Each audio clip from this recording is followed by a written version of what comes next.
Okay, afternoon everyone, and welcome to the student lecture series. This is a lecture, one in a number of lectures that we have at the university. I'm the host for today. I am Dr. Sally Akehurst, the Head of School of Human Sciences, and I'm delighted to introduce our speaker today, and that is Fiona Coop. Fiona is the Director of Forensics for Socotec UK. Fiona's career has been based around chemistry and physical sciences associated with forensic investigation. Fiona has examined exhibits, prepared samples for analysis, interpreted the results, and written reports and that are court-ready statements. She has also given expert testimony in support of both the criminal justice system and industrial tribunals. Fiona has extensive laboratory experience, which has expanded to include the writing, validation and auditing of procedures to ensure they comply with the forensic regulator. She is committed to the principles of robust analytical techniques to support the criminal justice system. Now the Director of Forensics for Socotec UK, Fiona liaises closely with other service providers, both private and public, through the Association of Forensic Service Providers, as well as the Forensic Capability Network, a central police function that look at the service provision for all forensic types in England. So I would like to take this opportunity to thank Fiona for joining us this afternoon to provide this talk. And at this point, I will hand over to you, and I look forward to the Q&A after your talk. Thank you. Okay, I think I'm there. I'm not sure though. If somebody could nod and say that they can actually hear me, that would be great. Hello. Right, I don't actually know if I'm live or not. If you could just hold on a second. Someone could send me a message or something. Yes, Fiona, you're live. You're all good. Thank gosh for that. Yes, couldn't quite tell. Right, good afternoon, everybody. Sorry about that. Hopefully there'll be no other hiccups. I'm not expecting any deliveries. The beer man's already arrived, so the supplies are in. So hopefully over the next 40 minutes, I'm going to talk to you a little bit about how I got where I am today. So the first thing that I'm going to talk about is qualifications. I'm then going to talk a bit about the experiences that I've had, and then I'm going to talk about ethics and quality and evidence-based work, and finally a little bit about the criminal justice system and what my part is in that, basically. So the first thing I'm going to talk about is qualifications. Do you need a degree in forensics to work in forensic science? Well, I didn't have a degree in forensics, I have to say. My degree is in biological sciences. To be absolutely fair, when I graduated in the dim and distant past, there weren't degrees in forensic science. So even if I'd wanted one, I couldn't have got one. But did I have a degree? Yes, I did. Could I have got where I am without one? I've thought about this a lot because I get a lot of requests for the idea of having apprentices and people straight from school. But in order to give expert witness to a Crown, it's essential to be able to demonstrate where your competency has come from. So you can't just call yourself an expert. The Crown has to recognise you as that. So further education from degree level and beyond is a strong strand to that competency. It's a good grounding to build on the other strand needed, which is experience. Back in the day, in common with many degrees, my degree taught me facts, and a lot of them, because I did sort of biochemistry and biological sciences. It also taught me critical thinking and the application of that knowledge. I should say that I do know a number of recognised experts in their fields who don't hold a degree. Certainly one of them sat on international committees without so much as an A-level, but he had 30 or 40 years worth of experience. Another one is a recognised expert in the courts of England and Scotland and Wales, and he was a chartered chemist. So you can demonstrate qualifications another way. Expertise can be demonstrated by that experience, as I say. I didn't go past the BSc stage, and I have to admit, later on in life, I did sometimes regret that. But the decision I made at the time was the right one for me. It was partly money based. In those days, you got a grant, and by the time I'd got past the undergrad bit, I was already heading towards £1,000 in debt, which is a lot of money. What I've not mentioned is, when did I think about being a forensic scientist? Well, it was one of the lists of science-based jobs that I thought I'd like to do. My mother was a nurse, a single parent, so I was joined to the medical side of things, hence why I went for biology and biochemistry. But forensic science was definitely on the list. Like most of the students I know, I chose my A-levels to get to the university place I wanted, which in my case was Bath University. My husband jokes that I call it Bath University, but take a bath. So I'm sort of half Southern, half Derbyshire. Anyway, Bath University was close enough to home, which was Cheltenham for me there, so I could get there in around an hour and a half by train or an hour on my motorbike. And I also chose a sandwich course, which meant organised placements. Now, these are really, really useful things. They were long-term placements, and one of the ones I did was a 6-month placement at the veterinary laboratory in Weybridge in Surrey. They're a very supportive organisation. So my job, as well as supporting the day-to-day analysis, and they had a GCMS that was the size of a room, it was that long ago, they gave me a project. And the project they gave me was who killed or what killed the python. And basically, I'd got a dead python and I need to find out what it died of and how. So I developed a thin layer chromatography method with some silver nitrate plates to find a number of compounds, one of which was something called alpha chlorulose, which you could see easily on a silver nitrate plate, which I found in the snake, and that had been found by another method as well. So then it was just a case of research and testing to find how it got into the snake. To cut a long story short, the python was fed a lot of mice, and they were kept in wood shavings, which were contaminated with alpha chlorulose. The mice chewed the wood for the bedding and the snake ate the mice. However, solving the puzzle did whet my appetite for a career in puzzle solving. One other odd thing I discovered at the time was I'm particularly sensitive to solvents at low levels. Certain ones would first make me sneeze, then make me extremely sleepy. In fact, in hot weather, other staff members would encourage me to sit in the cold store for a while just to bring me round. That, together with working with cyanide and working in a place that could handle rabies samples, engendered a very healthy attitude to health and safety and the use of safety equipment, something I still feel very strongly about today. So I went back to the uni and did the final year, which was full of dissertation and exams, and I got my degree and went out in the world to earn some money. And the next stage that I got to was experience. So my first real job after the veterinary laboratory was into medical science. I joined the health service as something called a junior MLSO, which I think stands for a medical laboratory scientific officer. And I worked in their path lab. Basically, my main task as a junior was logging and preparing samples and slides to be reviewed by the pathologists. So they were biological samples of one sort and another. They were mostly, thank goodness, from living patients, occasionally from dead ones. In common with many entry-level jobs, it was not overly well paid and extremely repetitive. However, this was the start of building my experience.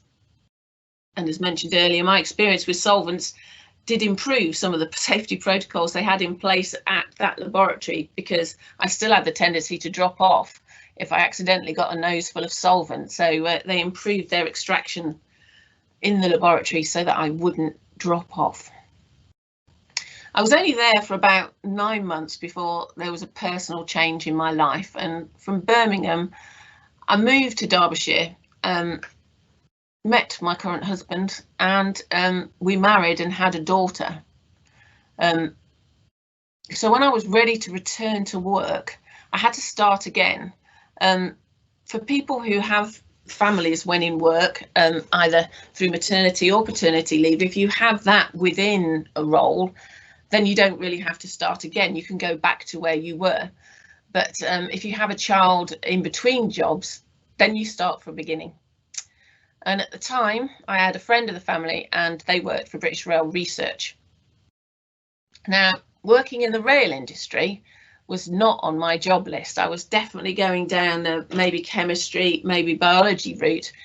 However, he suggested a role for me and I needed work, so I applied, and I have to say I was extremely lucky to get the job.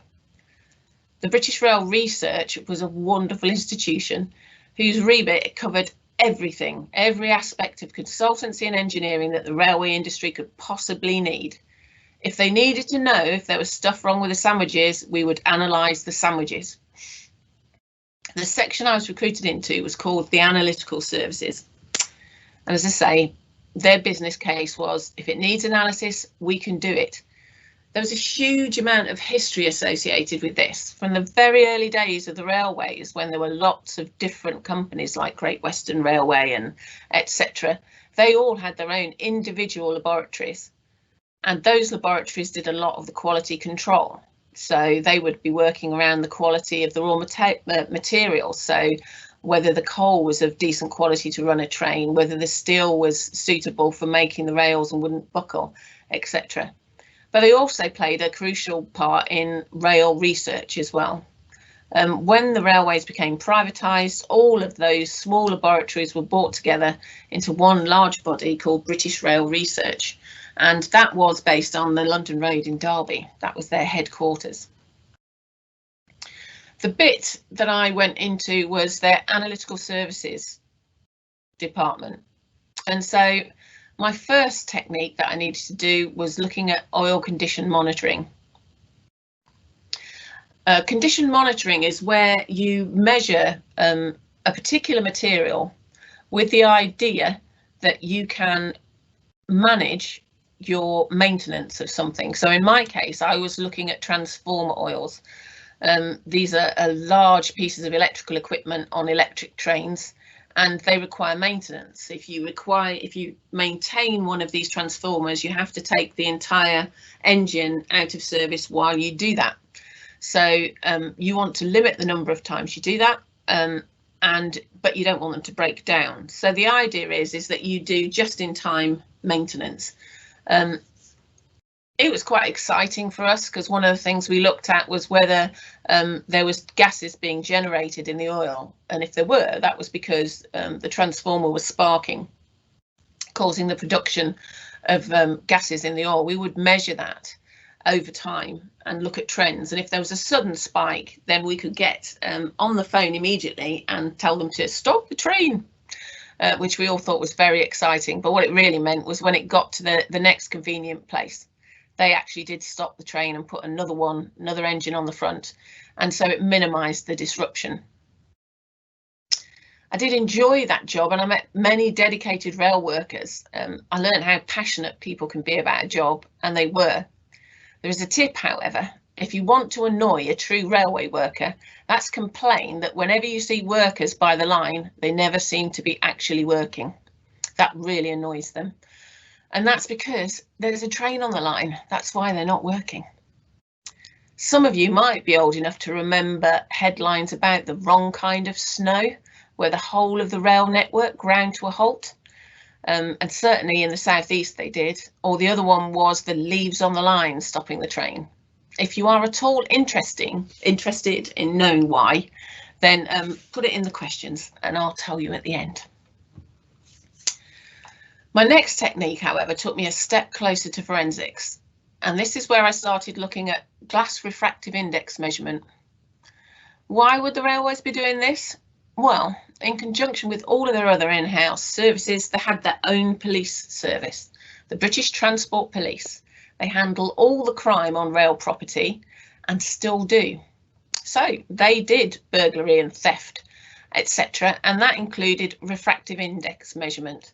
What you're doing there is you're taking a piece of glass that you might have found on a suspect's clothing, and you're going to compare it to a piece of glass that has been broken at the scene of the crime. And the refractive index is just one of the ways that you might be able to compare two pieces of glass. If they have the same refractive index, then they're the same type of glass. There's all sorts of other things that you would do to narrow it down, but it's a starting place technique. I did it at the beginning of things when you actually did it by eye. You had to stare down a microscope with a little piece of glass and some oil, and you applied heat to it with the temperature, and you had to press a button that basically, when you saw the line between the glass and the oil disappear, and that was your refractive index. At the time I started, we were validating a computer method of doing that. So what we needed to do was to validate the method to show that doing it by computer was as accurate or more accurate than doing it by the human eye. So again, as I say, incredibly boring. You do the same thing over and over again, but intense focus while you're doing it. This small forensic unit did a small amount of drug analysis. It looked at forged documents. It looked at paint analysis and fibres and failure investigation with a scanning electron microscope. At this point, Forensic Science Service was in existence and going strong. And then in the 1990s, the government brought in something called the Transport and Works Act, which I won't go into too much detail, but in essence, the railways now had a duty of care to ensure that their staff were not acting under the influence of drugs and/or alcohol. And this came about after the Cannon Street crash, where the driver left the scene when a train ran into some buffers, and sometime later they gave him a drug test and evidence of cannabis use was found in his system. However, that could not be linked to the crash because he hadn't been tested at the time, and neither had his reactions. So once that happened, then the government was looking for a way to make sure the railways could look at their staff. So my next role was to work with my boss to develop a gold standard testing regime, and that gold standard had to be agreed on both by British Rail management and the unions, because it was going to be rolled out to the staff, and without the unions agreeing to it, it wouldn't happen. So in common with a lot of research, we did an extended literature search looking at testing regimes in place around the world. And in the end, it looked like the best one was a 2-level service. So we screened the urine samples for alcohol and drugs using an immunoassay, and we confirmed it by GCMS. And we thought this would be best practice. It's a very complex issue, balancing human rights with health and safety necessity. Blood testing, not practical. It forces somebody to have a needle put in their arm, which is of course in the news at the moment when we think about what people are talking about, vaccinations for COVID. At the time, forcing someone to have a needle in their arm was deemed not appropriate in the workplace. Oral fluid testing, saliva testing, was much more likely to demonstrate impairment, but that technique was very much in its infancy at the time. And if you did hair testing, it would tell you about drugs that they took 3 months ago, not what they took yesterday or even today. So it's a little bit of a Goldilocks regime, you know, not too big, not too small. And it's still used across large parts of the railways today. Strangely enough, British Rail decided we couldn't carry out testing on our own staff because we wouldn't be independent. But we kept our hand in by offering the service to other industries. So from there, I was moved into the drug department. At the time, we were still mostly working for British Transport Police, but were gaining some small amounts of work from UK police forces. The reason why is because we were small, accurate, cost effective and fast. And sometimes as a business model, that really works. It allows you to gain clients. Of course, when you're looking at growth, that does make life a little bit difficult. In the middle of all this, the political landscape for public ownership was changing. So British Rail Research, the laboratory, the government chemist and the Forensic Science Service were all slowly being moved out of public ownership. And they were first going into agency status and then privatised. What this meant was then, as more private bodies, we ended up being regularly in competitive tenders with each other, and work would flow from one supplier to another. During this time period, I became a reporting officer for the working place toxicology. And a reporting officer is someone who not only writes the reports, but would present that evidence in whatever legal arena it might be needed. So for workplace toxicology, that would normally be an industrial tribunal. However, I also became a reporting officer for drug identification, and as time went on, built up expertise in the purity of drugs, compared batches of drugs, drug production and yields of productions, including cannabis yields. Because of the nature of the work, I'd go on to do hundreds of cases in a year. And it's that knowledge and experience that serves me today when I go into court. And we are talking decades. I've worked in this area purely in forensics, I suppose, in excess of 20-25 years, with another 5 to 10 years of laboratory experience on top of that. What I wanted to talk about next was what sort of underpins the job that I do in forensics. And there are three things I just wanted to touch on here: ethics, quality, and talking a little bit about evidence. In my mind, ethics is at the core of any job well done. Doesn't really matter what your job is, there's always an amount of ethics in there. In common with a lot of students, I've worked in a pub behind the bar. Standards of hygiene are essential to protect the customers. Charging the correct amount to the customer and serving full measures without cutting corners are all aspects of ethical behaviours. Oh, and of course, not nicking the product or the takings. Interestingly enough, though, one of the other jobs I did was working on a chocolate packing line in Thornton's. That company had a slightly interesting idea on the temptation of that much chocolate. When you worked on the packing line, you could eat as much chocolate as you wanted. Which was great, although I have to say, when I left there, it put me off chocolate for years. I couldn't actually stand the smell. Luckily, I've recovered now. Ethical behaviour in forensics is at the core of the discipline and will always remain part of any case assessment. I can't go into the full list of things you need to look at, but a couple of principles that I'd like to raise. The first one I tend to think of as fallibility for an expert, and certainly a forensic expert, because it involves two conflicting behaviours. One behaviour needed to give evidence to the court is a large level of self-confidence. You need self-confidence to be able to stand up in front of a group of people and say, this is my opinion on this and I believe that I'm right, which is what you're saying. Now, that self-confidence will be underpinned by all the work done by you and your colleagues, past and present. You need that self-confidence. You need to deliver the evidence in a clear and believable manner. However, in direct contrast to this, you must, as an expert, understand that the conclusions that you may have drawn could be wrong. This can be for any number of reasons, some within and some not within your control. The scenarios and evidence supplied for you to assess may not be sufficient to give the full story. Someone else may be in control of what information and evidence you are given to base your assessment, so your conclusions may change in the light of new evidence. You need to be prepared to change your evidence in the light of new information and reassess from scratch. There is the possibility that you're a colleague whose work you may have relied on in your statement, or you yourself has made a mistake, and this is a much more difficult thing. But you have to be aware that this is a possibility. It could be even that an analytical instrument has given an erroneous result. This is much more difficult to swallow, but it does happen. And as soon as it does, you must be prepared to share the fact that you know that an opinion that you've given is wrong.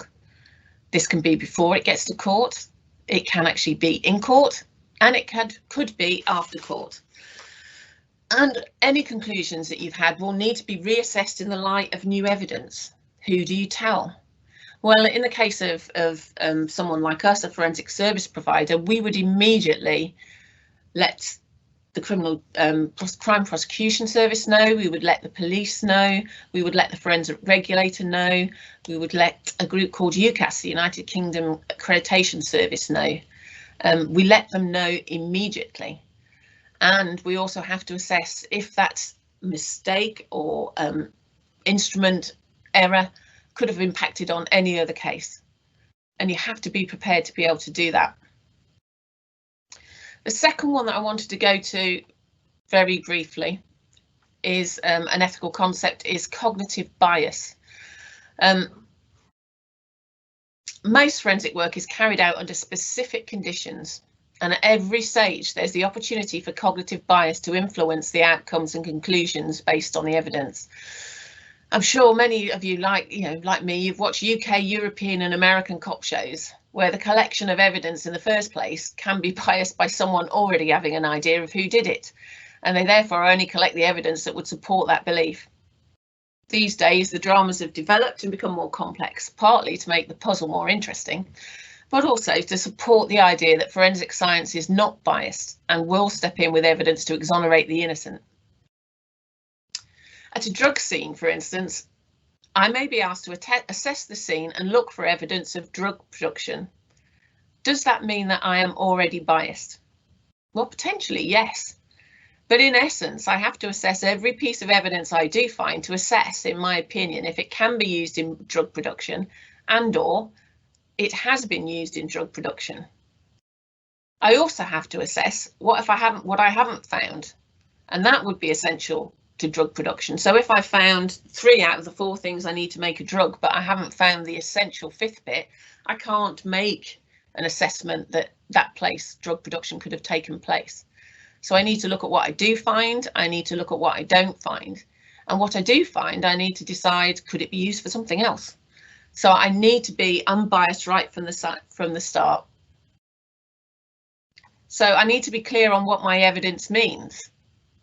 Normally, if I assess a drug scene and say that somebody could have produced drugs, it doesn't mean that I'm saying that suspect A produced drugs. All I'm saying is that in that space, everything was there for drug production. All my evidence does is give qualified support to the proposition that drugs were manufactured at the scene, or the proposition that they weren't. And if you feel that there is a cognitive bias, you need to make it clear.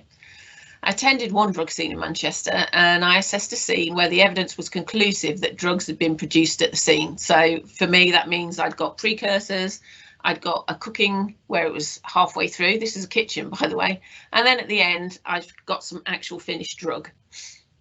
However, 18 months later, I was called out to the same flat, although I didn't know when I was called out because I went initially to a police station, was driven there.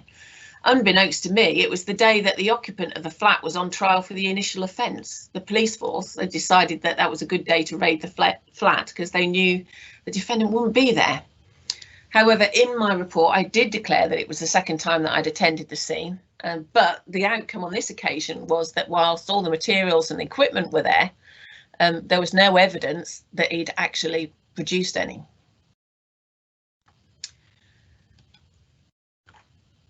Next thing I want to do is talk about quality. This is something that I've been very involved in. It started with that method development and validation. The process has started with the refractive index measurements and then followed into the development of both screening and the confirmation methods for drugs in biological fluids. Once the methods are developed, they have to be submitted to UCAS for accreditation. For those of you who aren't aware, the United Kingdom Accreditation Service carries out assessments in a huge range of fields, including product testing and laboratory testing, and they assess processes against internationally recognised standards. And in the case of laboratories, that would be ISO 17025. In the essence, if you were looking at scene attendance, that is ISO 17020. So they would assess a process against those standards. If the quality management system and the protocols are in place that conform to those standards, then you will be awarded UCAS accreditation specifically for that. one thing UCAS are quite strong on is an organisation can't claim UCAS accreditation as an organisation. They can only claim it for particular processes.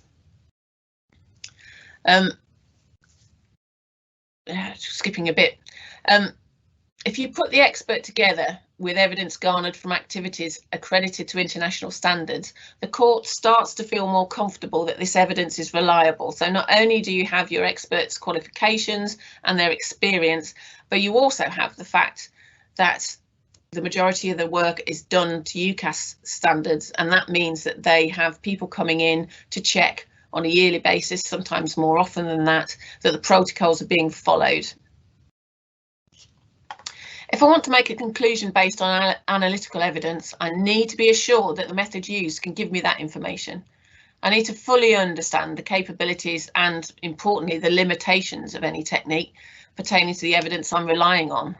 A UCAS accredited method will have been validated from its inception. In the case of drugs evidence, the method validation will tell you what illicit substances the method can see, and equally importantly, which ones it can't. It'll tell you when it wouldn't see it, even if it was there. And the method will have procedures in place to ensure it's performing to specifications. It'll also be subjected to blind testing to ensure that it can perform. As part of the UCAS assessment, the lab will be under scrutiny and have the systems in place to manage every aspect of the journey of the evidence through the laboratory, including staff competency and how that knowledge is managed. In addition to this, the Forensic Science Regulator has published a code of conduct, and forensic companies and police forces are now being accredited to those codes of conduct. Jill Tully, the former regulator, and her team drew these up to ensure that all evidence is subject to the most rigorous scrutiny and that only staff with demonstrable competency can undertake analysis and write reports. And in common with Jill, I'm passionate about accreditation. The procedures I've helped develop and now oversee that they're to allow scientists to write expert reports or deliver that evidence in a court setting, secure in the knowledge that the data they are basing their evidence on is accurate, and where there are limitations, they're aware of them. Peer review is essential to all of these processes. It's not mandated in the UK. In Scotland, any forensic examination always has to be carried out in duplicate, and all reports are signed by 2 forensic reporting officers. You can only give evidence in a Scottish court if they accept you as an expert, which I have been, but I can't give a report to a Scottish court on my own. I have to have someone else sign off my report. So in the UK, what we do, every aspect of our process is peer reviewed, and by peer that means somebody who would know if there was a mistake in there. So somebody who's at least the same level of competency as you are, if not higher. Firstly, that peer review is there to catch slips and mistakes in procedures. Excuse me. We're all human. And if you haven't ever made a mistake, then you may not be looking hard enough. Back to my earlier comment, a good forensic scientist needs to be aware of their fallibility. It can be as simple as a spelling mistake, which sounds absolutely ridiculous, but it places doubt in the jury's eyes because they will see those reports. In their eyes, if you can't be bothered to spell things correctly, how can they be sure that you've done the science right? Or one we had was putting the decimal point in the wrong place. Now that one did cause us some consternation. A colleague of mine was contacted by an irate prosecutor asking why she had put there was 6 kilograms of cocaine in a case where there was less than a gram. To say we all went white was putting it mildly. We were there, yes, hearts were beating, dry mouths, the whole lot. We went back through the whole processes, we looked at everything, and all we needed to do really was to look at our final report, because in those days they required a wet signature. So it was a hard copy report that we made. And at all stages throughout the entire process, we put that it was 0.6 grams. So we had to go back to them and we sent them a faxed copy. Yes, it was that long ago, of the photocopy that we'd kept to the original report. And again, it's very important to keep records. Further investigation showed, however, that the hard copy report had been scanned into a different piece of software, and that had misread the report. If you put your quality hat on there, you can see that that data transfer had not been adequately validated if it was able to transfer 0.6 grams to 6 kilograms. Sometimes doing all of that validation can be quite difficult. Certainly when you're looking in academia, a lot of the time you're dealing with novel techniques in niche areas as you're doing research. It's hard work to get those up to a level where they're accepted by the scientific community and then go through accreditation and into common usage. And it can be a huge task. Sometimes accreditation is not always an option. However, the principles behind validation should always be applied. Anyway, you can tell on a subject that I'm passionate about this side of quality and evidence, so I could bang on about it all day. So before I run out of time, I'm going to move on to the next bit, which was understanding the criminal justice system. So the criminal justice system has myriad parts, all of which need to move together and all of them needing to preserve their independence. That makes it an incredibly complicated system to navigate. So my career has taken me from a bench chemist, toxicologist, to an expert in interpretation of data and quality systems needed to support that data. And it has, in my case, led to a management position with all the consequential responsibilities that go with that. Now, I'm definitely not going into the minutiae of running a business here, because I'm concentrating on my forensic journey. However, one aspect of running a business together with my expertise in my specialist subject has given a greater insight into the wider picture of the criminal justice system. The role of an expert witness is primarily to support the criminal justice system by applying their expertise to the facts as they know them in the case. It's of primary importance when you take into account that most forensic work carried out on a case is commissioned by someone. We have what I would call a confrontational criminal justice system, i.e. there's a prosecution and a defence and they will argue against them. So often the work for the prosecution will be commissioned by the investigating officers, the police. Of course, any evidence, the disclosure means they can be used by the defence as well. And then there is work that is specifically commissioned by the defence. Defence work can be requested in a very focused way. So the expert needs to be very clear on the aspects they're reviewing and in what context those findings should be taken. Forensic service providers, FSPs, their initial work is often commissioned by the police.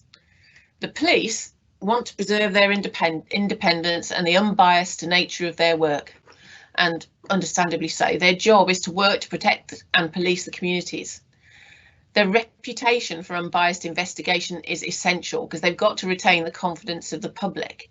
If the public really believe that they are not independent, then they lose that confidence. They have to, because when they are investigating, the action of investigating means that it becomes more focused as you go on.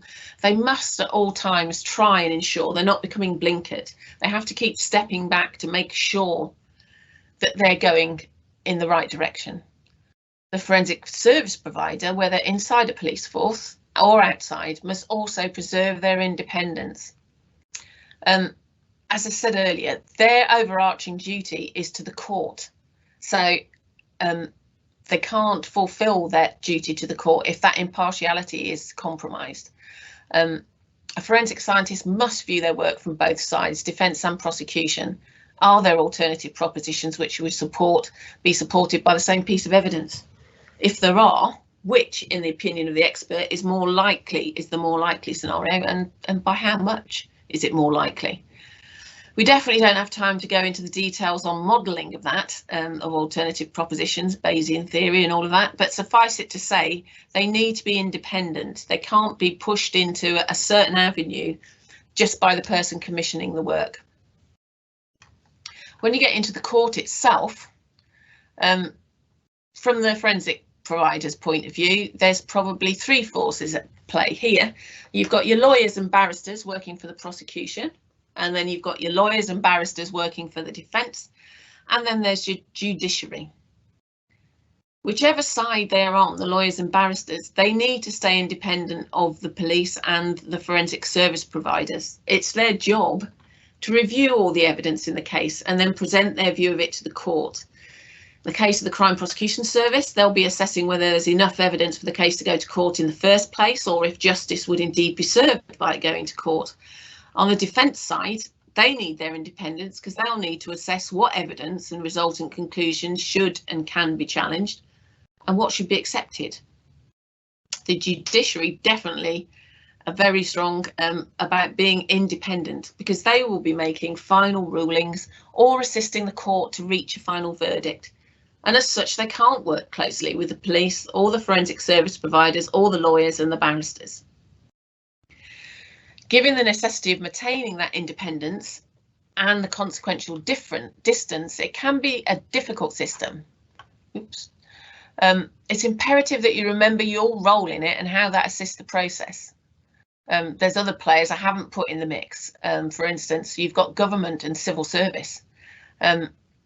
They control the spend at all levels of the process, and they make the laws which are ultimately judged, so they're hugely influential. We've got the forensic regulators, which is another part of government that's come into play. We are waiting for the news on the new regulator and hoping that that's going to be with us very soon. However, the bill to put the role of the regulator onto a statutory footing is going through the parliamentary process. In essence, that will give the regulator a lot more teeth. And another thing that I've not really mentioned is the role of research, and academia plays a huge role in the furthering of forensic knowledge and developing invaluable forensic tools for the future. They work closely with all types of forensic service providers. The forensic service providers continue to research and develop their offerings, but it's essential we keep this up and keeps the evidence on a robust footing. My contribution to all this is through the company that I serve, Socotec, and we're part of this Association of Forensic Service Providers, which Sally alluded to earlier. This membership is quite broad. We've got the major physical forensic service providers, so Eurofins, Key Forensics, Cellmark, Socotec. Also in the membership are the National Laboratories for Scotland, Northern Ireland and Ireland. We have DSTL, which is the Explosions Laboratory for the MOD, and we have representation from the smaller laboratories and providers represented by the Chartered Society of Forensic Scientists.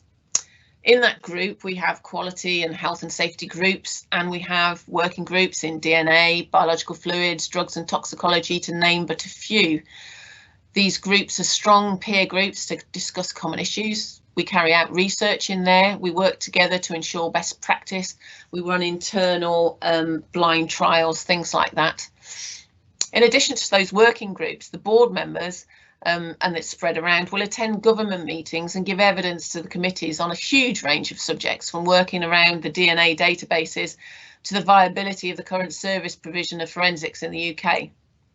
We meet with the forensic regulator, police strategy players, including the Assistant Chief Constable who holds the forensics portfolio. These are on a regular basis.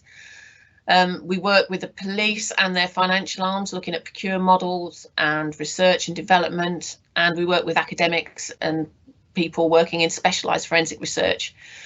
More rarely, we'll meet with a CPS. As I say, they try to preserve that independence, so these are much more rare meetings, and we sometimes get updates from the Judiciary and the Ministry of Justice.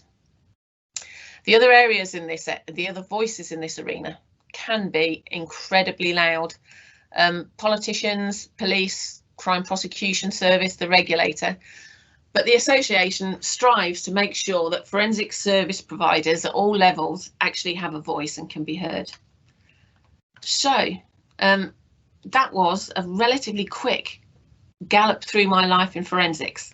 I have to say, it's been a privilege to work in this arena, and I am passionately committed to getting it right, even though, of course, I must always be aware that I have the potential to get it wrong. As you can tell, I'm happy to talk about most aspects of my career, so feel free to ask any questions. Thank you very much.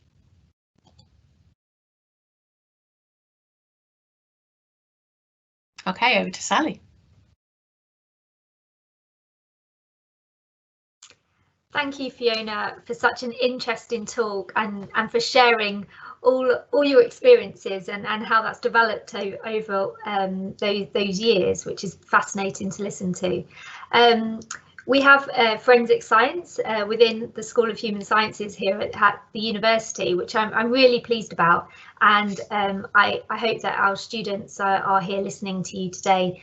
We've had some questions through, so I will start to the question and answer session, if that's okay. So the first of those is, what would you say are the most and least enjoyable aspects of your work? The most enjoyable aspects is puzzle solving. I love that the best. You know, if you don't know the answer and you're looking and trying to solve a problem, then that's what I enjoy the most. The least enjoyable I have is, I'll be honest with you, at my sort of level, I have to sort of talk finances and budgets and all of that, and I don't enjoy doing that. Forensically, were there aspects of the job that I didn't like? I think I alluded to a level of boredom at a junior level, and I don't think it matters which discipline you go into of the major forensic disciplines. There will be a period where it will appear like you go in the morning, you don your lab coat and you do that. And then you take it off, you go home, you go back the next morning and it all feels the same. One I think of is processing DNA criminal justice swabs. There's no puzzle to solve there. That is boring. However, seeing the results and the different profiles and the preparation will stand you in good stead from moving away from that and then going into the DNA comparison area later on in your working life. So yeah. Okay, and I guess a follow-on question really that relates to that is, what key skills do you think you develop as a forensic scientist that are transferable to other sectors or careers? I would say that a forensic scientist has a high level, especially working in an accredited laboratory, they show a high level of attention to detail. And they also normally need to know the question from beginning to the end. They want to know why someone is asking the question, then they'll quite happily work to give the answer, and then they want to know what happens to the answer at the end. Okay. So they are naturally curious and in a way are often innovative. If someone drives a motorbike into my laboratory, which they did do, and say, could you please find us some drugs? We had a great fun. We all got the toolbox out and sat in the car park and took the thing to bits, and we did find it. So yeah, and we do still do that on a regular basis. You'd be surprised what you can do with a small suitcase. Yeah. Okay, and you also mentioned earlier the importance of confidence and critical thinking, and all of those are transferable skills, aren't they? Really, they absolutely are. Skills. Yeah. A university degree and working in forensics, that critical thinking of do your work, look at it, think about it, and be prepared to question yourself, not just question other people. You need to question yourself all the time. Yeah, no, that's great. During your talk, you mentioned about you sometimes reflected and wish you maybe had done a postgraduate degree. So a question really for me actually. So what type of postgraduate course would you recommend a forensic scientist or a scientist who's maybe done a scientific undergraduate? What type of postgraduate course would you recommend, or do you wish you had done? I think I would have gone more deeply on the toxicology side of things, and I would have been looking at sort of toxicological research, especially now when the drug scene changes so rapidly. You know, that or chemistry, so that you actually start doing almost drug design like you would in pharmaceutical, except instead of doing it on the lines of drugs design, I would be looking at doing postgraduate research in making designer drugs, not because I want to make designer drugs, but I want to actually think of what it is they're going to want to make so that I can then find a way to find them, so that when they appear on the scene, I'm already aware that these things are going to arrive. So it's those sorts of things. Yeah, no, it's great. Thank you. Is there any aspect of forensics that you found surprising and that you weren't expecting? I think you gain the impression that there's close links between all of those things. And I think the surprising thing was how fiercely independent each little ball of the criminal justice system goes, no, I have to retain my independence. So that if you want to get a piece of information into another part, for instance, to do with a style of report, for instance, that we have at the moment in forensics, there are some parts of the criminal justice system, some judges who still don't really understand this, because there are no easy ways to get that information from there, because there are no straightforward pathways. We do not share information at all times. Right. Yeah. So they may react in a way that we're going, why are they doing that? Do they not know that this is how things are supposed to be done? And it's because those communication lines are much more difficult because of that preserved independence, which I think you do need, because if you were all joined up, then I think it would make life a lot more difficult in such a confrontational system. I think you need those levels of independence all the way through the system. Okay, thank you. What is your abiding memory of the first time you attended court? There were two things. One was they always ask you to give your full name. And I've got quite a long name, Fiona Mildred Newmarch Coop. However, at the time that I went into court for the first time, I'd not been long married. And so the first words that came out of my mouth were Fiona Mildred Newmarch Fraser. Oops, Coop. You know, so well, that's a good start. You know, making mistakes. I can't even remember my own name. This wasn't very good. The second one was the fact that making comments as an expert and saying when something's beyond your expertise. And I remembered the course very well, but the phrase of "that's beyond my area of expertise" came out of my mouth really quickly and sort of a bit squeaky. That's beyond my area of expertise. It was just embarrassing. Although I found out today not as embarrassing as one of my friends, whose first entrance to court, the door to the court was at the end of a corridor. And he was nervous, and it was the first time I was going in court, and he'd not realised that when the door opened, there was a step down, which is why when witness care offer you a walk around the courtroom, always take it. Always, always. It doesn't make you look like you're inexperienced. It makes you look very sensible. Because what happened to this lad was he opened the door and then entered the courtroom a bit like Norman Wisdom. So, yeah, always ask for a walk around the courtroom. It's very important. Yeah, no, a great piece of advice for any of our students who are training in areas, because we obviously have students in policing as well at the university and the criminal system. So any of those. Got a question here around if somebody was wanting to get into the field of forensic ballistics specifically, what kind of things would you recommend they do to get closer to be able to achieve that? In ballistics itself, there's a lot of physical chemistry, and there's some actual chemistry. So there's the makeup of the projectiles that you're using, etc. There's knowledge of drugs. There's microscopic work, basically, comparisons and stuff like that.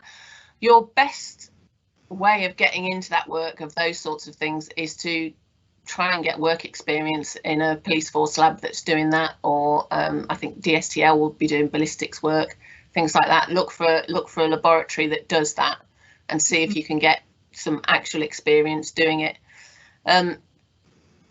Yeah, I think that would probably be the best way, but you will need good microscopic techniques, and understanding of the chemistry of ballistics sounds ridiculous, but you do need that. What is gunshot residue? What is it made up of? Understanding of those sides of things, because you might not get into necessarily going, this is a 0.22 that came from a Walther PPK or whatever. Yeah. But you may end up on the other side looking at gunshot residue. Yeah. But if you ever get a chance, the Scottish laboratories and the Irish, actually, I've been around both. They have a vault that holds all of their firearms, and some of them are really big. So I have picked up a gun that's like James Bond. It was very exciting. I really enjoyed it. So I would recommend trying to get some work experience at either of those, because I know that they definitely do ballistics, and they have incredibly good libraries of arms of one sort or another. Yeah, no, that's great advice. And I think you mentioned work placements and experience earlier in your talk as well, and how important those are. So yeah, I think it would certainly encourage our students to be getting that. It can be challenging, can't it, to get that work experience? It is. We don't always offer it every year. We have done. We've had people for an entire year before now. At the moment, the forensic science provision is in a bit of flux, with everybody going up and down trying to figure out what's going on, and of course COVID makes life more difficult. So if you imagine our laboratory, your laboratories, you've got your students, you probably could have had them about 1.5 meters apart working, and then on the other side of the bench, which is probably 1.75 meters. Who'd have thought? Yeah, if we'd have known they needed to be 2 meters apart, we'd have made them just that 25 centimeters wide, but we didn't, so that means half of our space is gone at a stroke. So the spare space that we would have had for students, and I think this year especially, will be incredibly difficult for students to find placements because people haven't got the space. Yeah, no, that's great. What happens when experts disagree? Basically, what they ask you to do now is to go into a small room and discuss what you agree and what you don't agree. So sometimes you can go into a room and they can basically, I'll give you an example, of Cannabis Yields. Basically, it's an opinion. So I might say, based on our extensive study, that it's about 50 grams a plant. So I might have put in there that when I went to 3, one of the experts had gone in higher than me, and the other expert, who was for the defence, had gone in lower than me. And on that particular occasion, that was quite satisfying, because I was able to get both of them to agree with me, because I was in the middle. But that doesn't normally happen. Sometimes if it's an opinion, you might sort of like move to a middle ground, but occasionally you won't. You will disagree and you'll say, no, I'm sorry, this is the reasons why I disagree. And then you have to write a joint report, and you actually log all of the items that are now agreed. And then the court just says, right, they're agreed, they can go. And all of the items that are disagreed.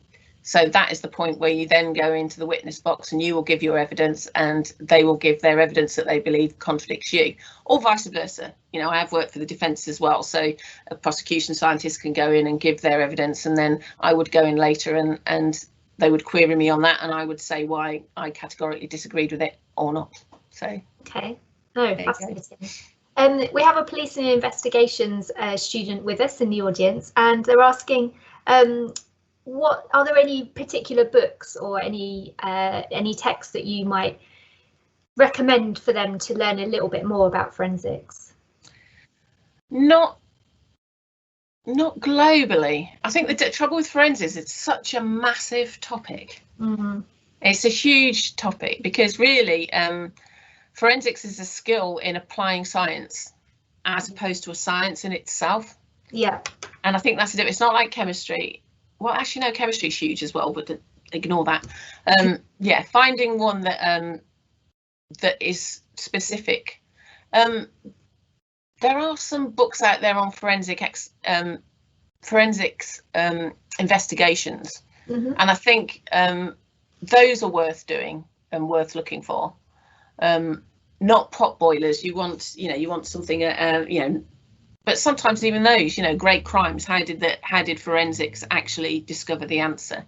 Those sorts of things will help you understand where they took lots of different evidence and came up with critical thinking. I would definitely recommend the Chartered Society of Forensic Scientists. Mm-hmm. I mean, one of the things that I vividly remember is going to a blood evidence conference I don't do blood evidence. I just went because I'm just thoroughly curious, and enjoyed it immensely. Found out all sorts of stuff about blood splatter analysis, but in there were some case presentations, and they are invaluable. They're not easily accessible, but people will present at these conferences once they're out of the court system. And I think the one we did was about the woman that was stabbed on the side of the motorway, and the blood evidence behind that, which was to do with a knife in a boot. It was all very clever, but it was absolutely riveting. So I would recommend that. And also, you know, for advice on literature, you could always contact them, and they would probably point you in the direction of some of their authors who might be able to help in that. That's great, and I think a perfect way to close. So I'd like to take this opportunity, Fiona, to really thank you for your insightful talk, and for sharing your wisdom that you've gathered over the years, and for answering lots of our questions. And sorry we didn't get through all of those, but hopefully we managed to get through most. So thank you, Fiona. Thank you everybody else for joining us today. Really hope you have enjoyed the session, and I wish you all a lovely weekend. Thank you very much. Thank you.